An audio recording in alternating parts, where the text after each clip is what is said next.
নমস্কার সবাইকে। আশা করছি আপনারা সবাই ভালো আছেন, সুস্থ আছেন। আজকের আমার এই ব্লগটি আমার এই ছোট্ট বাগানটা দিয়েই শুরু করলাম। আচ্ছা বলুন তো, বাগান পরিচর্যা করতে কার না ভালো লাগে? হয়তো অনেকের সময়ের অভাবে হয়ে ওঠে না, কিন্তু বড়ই ভালো লাগে। আর গাছপালা এমন একটা জিনিস যারা যত্নের অভাবে কিন্তু বেড়ে উঠবে না ঠিকঠাক, তো অবশ্যই ওদের যত্ন করতে হবে। আর এই হচ্ছে আমার সাজানো মন্দির, যেখানে আমি খুব শান্তি নিষ্ঠা ভরে পুজো করতে পারি। আজ জানেন তো, আমার খুব খুশির একটা দিন। দীর্ঘ 1.5 বছর পর মা আর দিদাকে আনতে যাচ্ছি। বাইরে যেহেতু প্রচুর বৃষ্টি, তাই রেনকোট পরে নিয়েছি।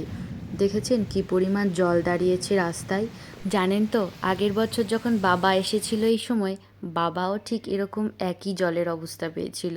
এরকম 1 হাঁটু জল পেরিয়ে আসতে হয়েছিল বাবাকে। আর বাবা তো স্কুলে স্মৃতিচারণা করে দিল। বাবা জেঠু যখন স্কুলে যেত, তখন নাকি এরকম 1 হাঁটু জল পেরিয়েই ওদের স্কুলে যেতে হতো। আর সেই সবই গল্প করেছিল আমার কাছে। আজও আমার কাছে সেই ভিডিওগুলো আছে। যাই হোক, কথা বলতে বলতে মা দিদাও এসে গেছে।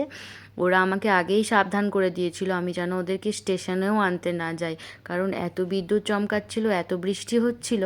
একটু বৃষ্টি কমাতে গেছিলাম ওদের আনতে। কি বলুন তো, এমনি কোনো প্রবলেম নেই, কিন্তু ওরা যেহেতু অনেক দিন আসেনি, তাই রাস্তাঘাট চিনতে যদি অসুবিধে হয়, বর বারবার বলে দিয়েছিল তুমি কিন্তু ওদের স্টেশন থেকে তুলে নেবে। যদিও বড় ওদিক থেকে অফিস থেকে তাড়াতাড়ি ছুটি নিয়েছিল শাশুড়ি মা দিদাকে আনতে যাবে বলে, কিন্তু সে বেচারি আসতে বড়ই লেট করে দিয়েছে। আমরা ততক্ষণে পৌঁছে গেছি, ফ্রেশ হয়ে গেছি, তারপর আমার বর এসে পৌঁছায়।